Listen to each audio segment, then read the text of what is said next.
Voilà, bonjour encore. Aujourd'hui, je vous présente la signalisation. Le COFA comporte deux types de signalisation, en plus de, bien entendu, l'interfaçage LCD qui fait aussi office de signalisation. On a la signalisation visuelle qui est opérée par les LED et la signalisation sonore qui est opérée par un buzzer.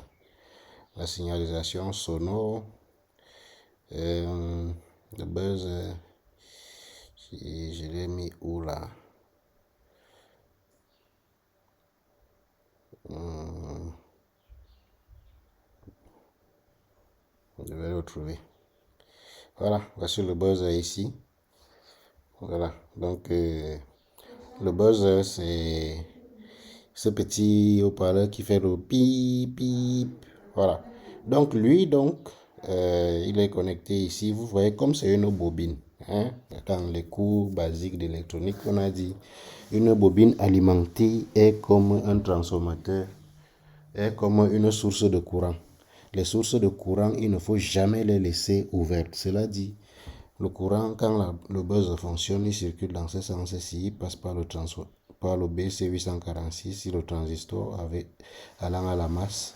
Et puis quand la commande de sonnerie est coupée, quand la commande de buzzer est coupée, le courant, l'énergie emmagasinée ici tourne passant par la diode de roue libre ici, qui est une diode bien plus grande que les autres diodes sur la carte, pour permettre la dissipation de l'énergie emmagasinée ici.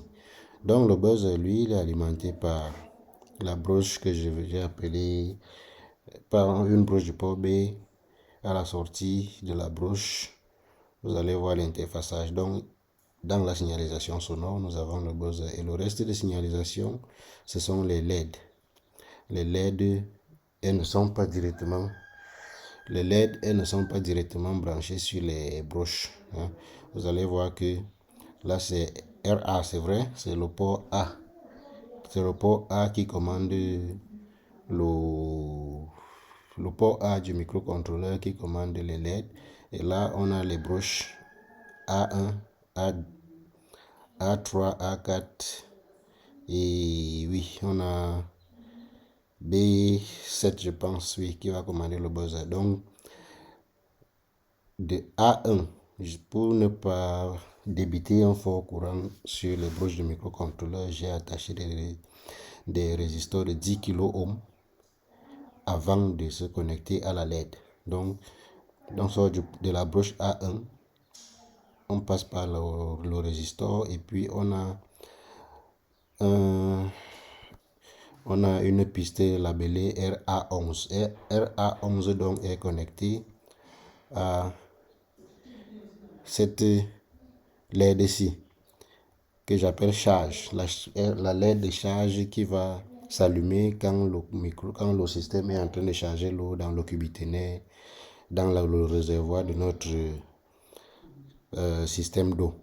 Et là, on a RA3 qui devient RA31 à la sortie du résistor de 10 kg pour alimenter l'alerte au cas où il y a problème dans le système ou bien où il y a un dysfonctionnement. Et c'est alerte là qui est aussi connecté à base que vous avez vu, la base du transistor qui va ouvrir ou fermer le circuit pour que le buzzer se mette en fonctionnement. Voilà. Et puis, donc là, on a une LED pour fonctionnement automatique, une LED pour alerte qui s'allume et met directement le buzzer en marche, une LED pour la charge et une LED pour power, pour dire c'est en marche ou c'est pas en marche. Donc voilà l'ensemble de circuits de signalisation audio et signalisation visuelle sur le COFA. Pour aujourd'hui, c'était bon.